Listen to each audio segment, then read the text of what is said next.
Apple has a new budget iPhone, and many people are wondering whether this is the model for them. At $600, it's the lowest priced iPhone in the lineup, and unlike the previous budget model, this one, which I have right over here, it's a modern iPhone with many of the bells and whistles of the flagship models. So should you buy it? The more interesting question is, what would you lose by buying the 16e instead of spending $200 more for the 16 or $400 more for the iPhone 16 Pro?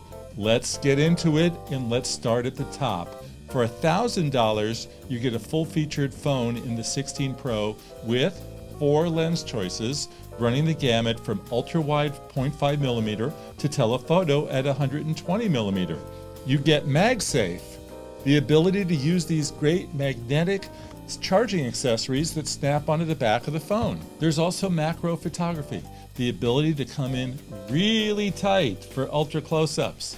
And you get the choice of more colors. The 16e is available in black or white. Now step down to what was the entry-level $800 iPhone 16 model, and you lose one of the lens choices, the 5x telephoto, which leaves us with the 16e, which has one lens choice, the 1x lens. No macro, no MagSafe, but a whole lot of other features. Let's look at what you do get. The old budget phone, the SE, was a stripped-down old take on the iPhone 8, which is now a phone that's 8 years old. So you get with the 16e a modern full-size phone that looks and feels like a current iPhone, with a bigger 6.1-inch screen, Face ID, no home button, and USB charging, which means that you can use the same cable that every other modern device uses, goodbye Lightning, forever. You get double the storage from the SE at 128 gigabytes. The 16e has better glass that's less likely to crack when it falls.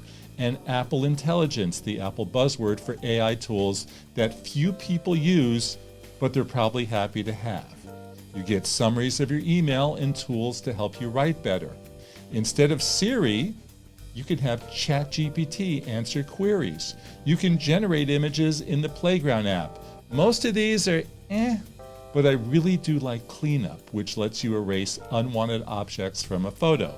It works very well.